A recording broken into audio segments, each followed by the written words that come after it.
contempt for their avodah zarah, for their pagan worship.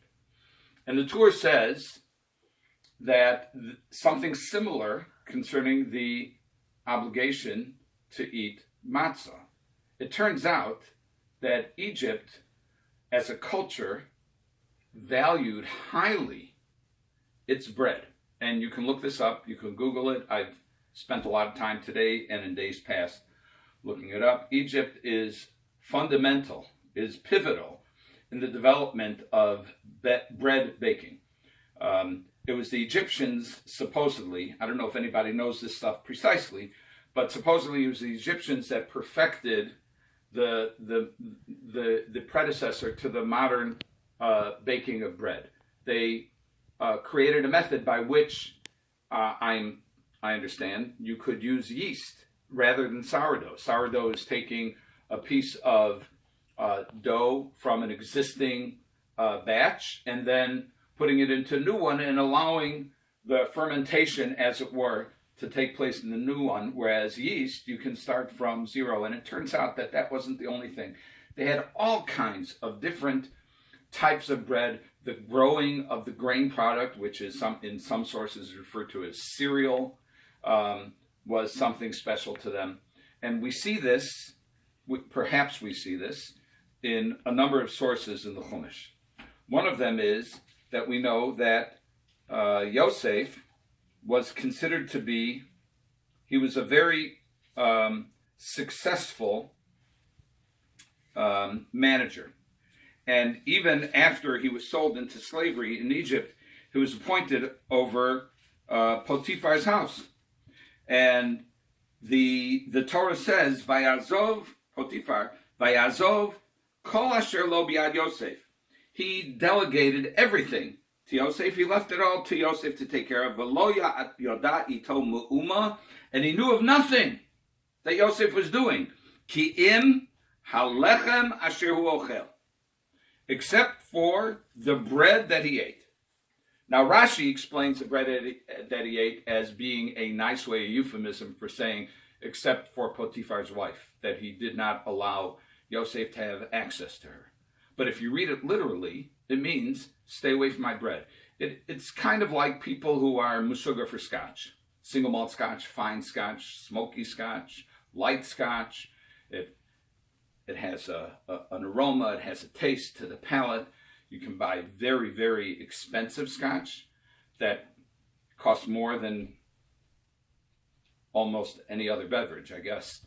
And you can imagine somebody saying to an assistant, you can come in, take anything you want, don't touch my scotch. Don't touch my scotch. And now we're talking about bread, which maybe Potiphar made or maybe he bought, but it was highly valued, and it was something that the Egyptians identified themselves with. As a matter of fact, when Yosef, and this is something I was telling this word over to Zale tonight, actually, when I called him to hear how his wife was doing, he said, oh, maybe that's why the Sar HaMashkim gets a pass. The butler who pours the wine gets a pass, but the Sar HaOfim, he messed with Paro's bread. I don't know, the Baal HaTurim doesn't say anything. The Baal HaTurim that I didn't see, I don't know if he says anything about it, but evidently bread was very important. And there's another source for this. When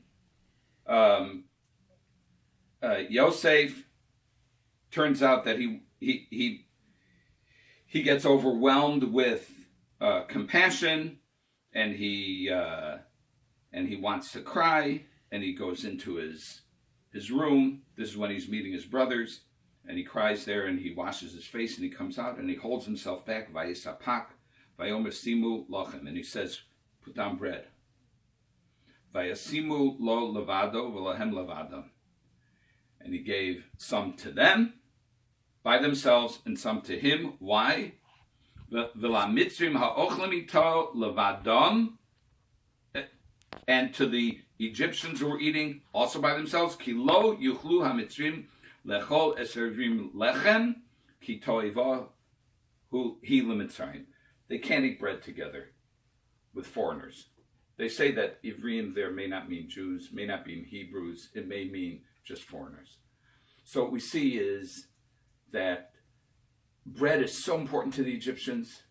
they can't even, it's almost like they have the din of stamyenum, of you can't, of bishalakum. It's like you can't let any outsider enjoy the bread together with us. So according to the Baal HaTurim, I don't know that he quotes these sources. These are just sources that I've put together. But according to the Baal HaTurim, the eating of matzah the night of Pesach was a rejection of Egyptian elitist culture in a way that's similar to the eating of the Korban Pesach was a rejection of the God of the Egyptians. So we see we have this dual nature of matzah. We have matzah is lechem oni. It's like the Jewish slaves got the matzah. We got the bread, said the Egyptians. The Jewish slaves got the matzah. And then we have matzah as symbolizing the redemption and the swiftness of the redemption.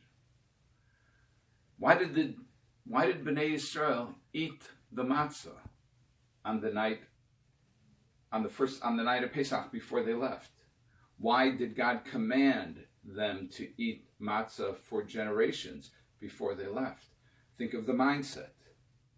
The mindset is, this is slave food that we're eating. This is not good stuff. This is cheap bread. It's slave bread. But that whole identity shifted. It shifted when the Jews left. And all of a sudden, the dough that was on their shoulders became a symbol of redemption. They ate it b'chipazon. It's like God was setting them up. God was telling them, you know what? You think things are very bad? You think you're really stressed? You think you're eating terrible bread? You're eating bread of freedom and you don't even know it. But once you leave and you look back and you say, Kadosh Baruch Hu took us out of Egypt so quickly that the bread that was on our shoulders didn't rise. That bread became a symbol of redemption. It's like the Magen David that's on the yellow badge of the Jews during the Holocaust becomes the symbol of Jewish independence when it's on the flag of Medinat Yisrael. We're in a time of tsaros now. That's why you're listening to me over here and not in shul. But this is Nisan and this is Pesach. B'Nisan nigalu, u'b'Nisan asidin ligoel. We were redeemed in Nisan, and we are destined to be redeemed again in Nisan.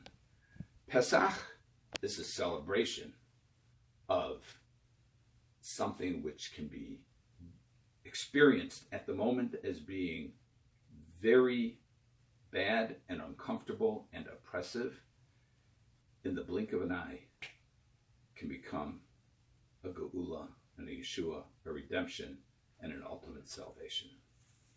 Have a Chag kosher v'sameach. Ad kan omrim b'Shabbos Hagadol.